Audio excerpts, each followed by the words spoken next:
Will the bleeding stop for Florida State recruiting after 2 decommitments?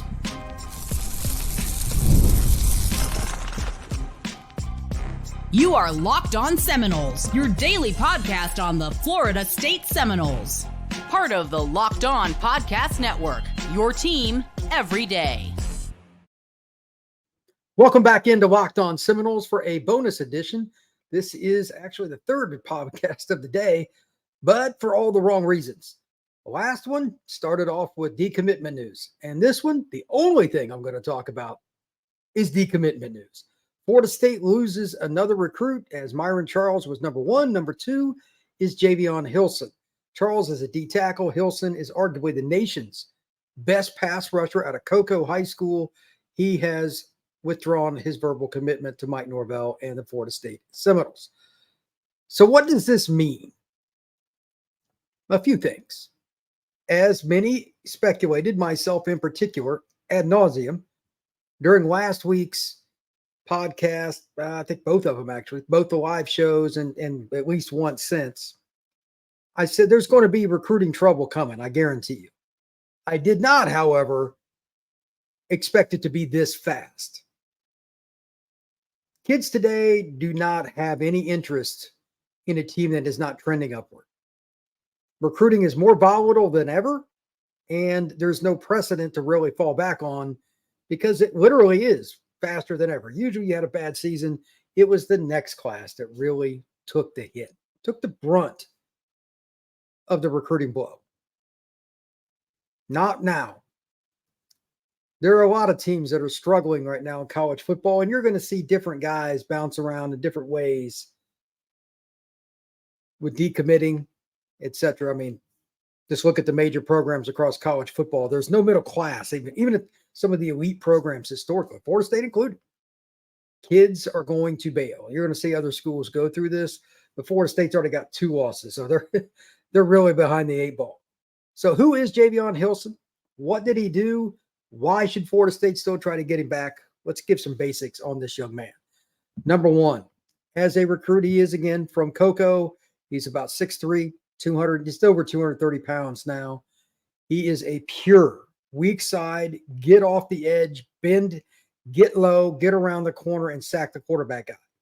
Essentially exactly what you're looking for. Rivals has him as the number 1 edge in the country, to put it in perspective. They got him as the number 15 player in the nation. ESPN number 71, 24/7 number 44. His other ranking is from all 3 at 63rd.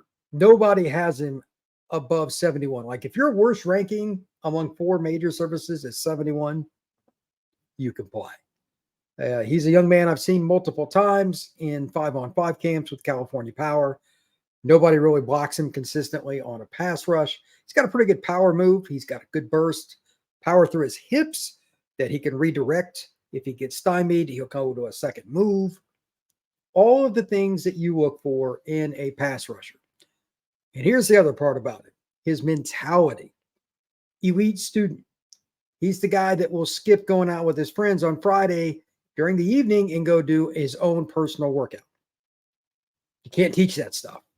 Mentally, he's the kind of guy, especially now, that Florida State needs. But it's kind of hard to blame him to say that the program is trending in the best of directions. It is what it is. So he has decommitted, and again, he is the second guy. So what does that mean for Florida State? Well, it means a couple of things. Number 1, they are not taking on water. They are taking on tidal waves at the moment at the recruiting realm. They have the number 34 recruiting class by 24/7. You can't lose 2 big-time D linemen in a 24-hour period and it'd be a good time. Having said that, it's not like Florida State's going to stop recruiting those guys. But the key isn't recruiting. This is super, super rare for me to say this. Recruiting isn't the key for these guys. It's on the field. Unless you just do an about face, not only will you not sign Charles and or Hilson, you will lose additional players. I'm going to go in depth on this. I'm going to wait a few more days to see if there's any more decommitments so I can get it all out in one. But I anticipate that's a very strong possibility that there will be. I don't have any names, just pure speculation. I would say Florida State's in a lot of trouble here. Going to do a podcast on it later this week, but I also want to get a little bit of a gauge on some of the other programs that are struggling. For instance, I thought the Tennessee-NC State game would at least be competitive, and then Tennessee would pull away. I got ready to turn that game on, and I saw the score. It was 51-10. Needless to say, I didn't turn it on because the Vols were slaughtering NC State. Any kids committed to NC State right now, there's a chance after getting beat by 6 touchdowns, yeah, they're probably not real happy and made bold. Programs aren't going to sustain recruits when those kinds of things happen. Now, Florida State's not getting beat like that. I don't know what happened to NC State, but goodness. Anytime you lose, though, now there's always that chance. That's just the realm we're in. And I don't think that Mike Norvell or anybody else can do anything about it. It's a societal situation. Besides winning on the field, face-to-face, my experience, if you're going to get a young man to recommit, getting him on the phone is part of the process. More importantly, it's getting him on campus. And then eventually in-home visits, Mike Norvell, etc., need to do that. But you have to get him back on campus before everybody else does. Because just to use hypotheticals, let's say it's Alabama, Miami, whatever, pick the school. If he goes on a couple unofficials in a row that are not Florida State, Javion Hilson is far more likely to end up signing with another institution not named FSU. That is my experience, and based on the recent trends of college football, not just Javion, that would probably continue. They need to get him back to Tallahassee post-haste. If he's not back by the end of September, I'd put the likelihood of him signing as pretty low, but at the same time, maybe they get him back first week of October or something. Depends on the schedule, when he could make it, where Coco's games are. They got a big-time program. But that is a really, really important factor. You have to get that young man back on campus. Same thing with Myron, for that matter, as well. What lies ahead for Florida State? Why is, D-line the one? I don't know on the D-line part. It's kind of random. But the other guy they've got committed, arguably the best player in the class, if it's not Myron, if it's not Javion, one could also make the argument that it's another player that is on the D-line. It also is now the only defensive lineman committed. That is Kevin Wynn from Greene County in Greensboro, Georgia. It's a small 1A program, but he's elite, pure D tackle. So what was one of the biggest needs in this class? Defensive line, both end and tackle, not one or the other, both. You're down to one guy. One. What's a position that has also struggled this year with a ton of veterans, juniors, seniors, fifth-year seniors? D-line. Florida State is on the razor's edge with their roster for 25 and beyond with what's going on. You're going to lose Patrick Payton more than likely. At least I would think so.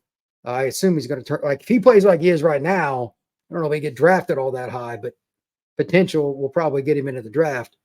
You're going to lose other guys too. I don't know who all is going to make it to the draft, but I thought Farmer would go. I don't see how that would happen now. Jackson, maybe. I mean, they can draft these guys on potential. Marvin Jones, there's no way he's getting drafted. He's going to have to come back. But it's still not a very young roster at the top, which is kind of normal, but you got to replace them. You need consistency in recruiting. They got 0 DNs, got 1 D tackle, and some of your rivals around you are stockpiling them. Georgia, as usual. Miami's doing a pretty good job. Florida, they're not in a whole lot different situation than Noles, to say the least, but that's about to implode on a whole nother level. But you're still not in a position that you want to be. So, again, got to get them back on campus, and you got to win immediately on the field. Because if not, Florida State football is going to be headed into mediocrity, because even if you recruit other positions well, obviously, if you don't put forth the effort and bring in and sign the elite players on the defensive line, it's not going to happen. It's not going to happen. Florida State looked like a team that was trending in that direction. And those, when you had all 3 of those together, that's as good a 3-man punch as there was in the country. D-line recruiting. That's what you need. That's what Bowden used to do. They used to out-recruit everybody at D-line almost yearly. And that's why they were a top 5 team. But can't let your rivals and other programs, that your peer institution programs, beat you for those guys. And right now, it's just not looking very good.